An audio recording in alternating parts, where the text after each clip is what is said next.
Most of the time, you don't feel the weight of your decisions until the next one doesn't move. Your first call, it was followed.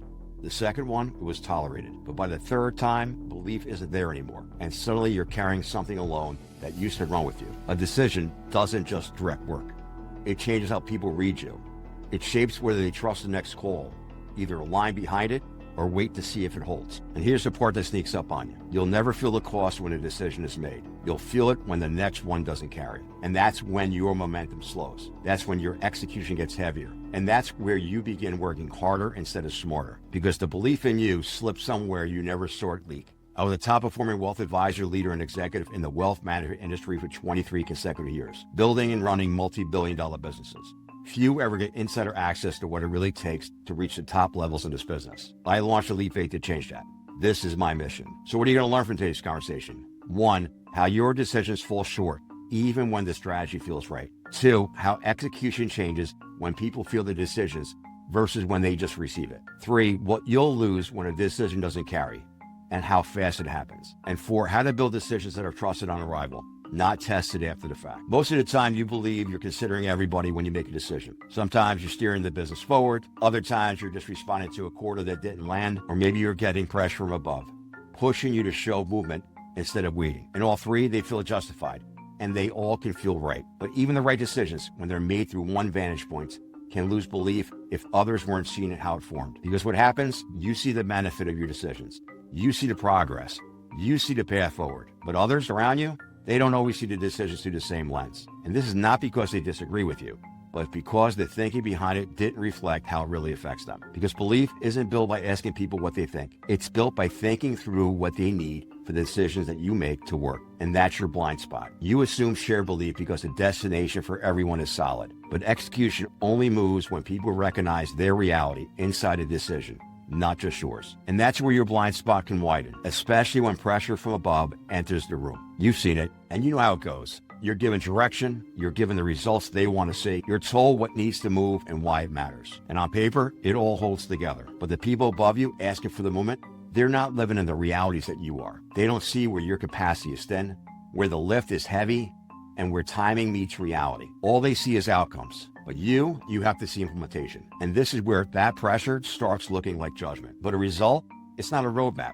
A directive, it isn't a plan. And expectation doesn't always equal execution. So unless you stop and evaluate what it takes for this to work in your world, who it touches, what it changes, and what support it requires, the results, it's going to stall, even when the idea is right. Because if you don't think beyond just the instructions, you're not making decisions. You're just transmitting them. Because pressure, yes, it can drive your urgency.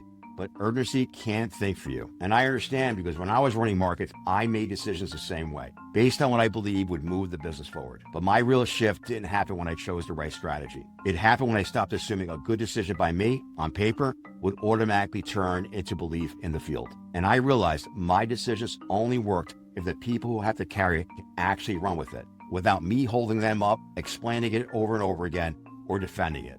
I built a standard that never changed. Every material decision that I had to make had to pass 2 tests. 1, does it move our team forward in a way that lasts, not just for a month or for a quarter? And 2, can the people closest to the work execute it without me pushing it uphill? And if that answer wasn't yes to both, I wasn't ready. I didn't want to be a leader persuading people. I wanted decisions trusted on arrival, because they were built with the reality of the field. And once my people could see that the decision considered what they carry and what they contribute, and what they stand to gain, belief wasn't something I had to chase. It arrived early, and my decisions, they carried themselves because the thinking behind them already had weight. Now, I want to show you 2 things next. 1, how your decisions are really landing across your world, and 2, what you need to do to make sure the next one actually carries. I want you to understand this. No matter how sound the decision is, every call you make lands in 4 places, and in each one, it either builds belief or quietly erodes it. And again, there is no neutral state. So let's first start looking at your team.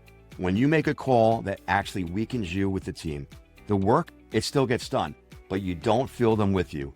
Activity, yes, but acceleration, no. But when you make a call that strengthens you, they move early and they lean in before the proof shows up. They put a lot of velocity behind you instead of weight on your back. And what about support? When you lose support, the slowdown doesn't announce itself. It drifts. Their work, it moves heavy.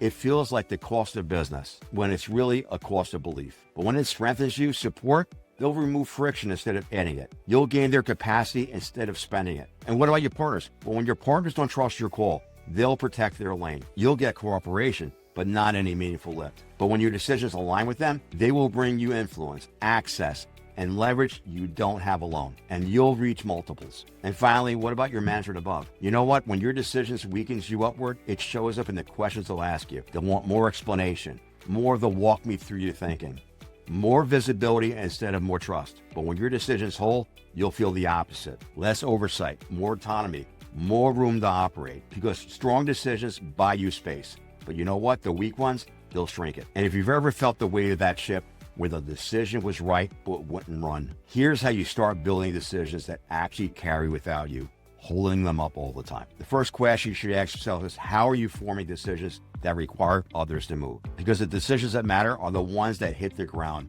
It could be either coverage shifts, pipeline pivots, or hiring calls. And if they're built from lived terrain, they move. But if they're built for instruction, they land shallow. The people don't move off policy, they move off belief. And belief only shows up when judgment is visible, not forward. And so your decision will only be impactful when people recognize themselves inside the move. A call made by you doesn't accelerate because it's correct. It accelerates because the people who carry feel understood inside it. And when that decision reflects their operating world, momentum shows up early. And when it doesn't, you spend weeks powering something that should have run on belief. Because you know what? Compliance with decisions start motion, but alignment with them sustains movement. And finally, 3, a decision you need to hold up was never built to stand. If you have to monitor every decision you make, defend it or push it, you don't have alignment. You have dependency, because the decisions that elevate you run without you, because the thinking was durable enough to scale. Because when your decisions reflect real world understanding, people move with you, not after you. And that's how you accelerate. But if decisions keep landing shallow, alignment won't be the only thing you lose. Management starts evaluating not results, but whether you're the one who should lead the next decision.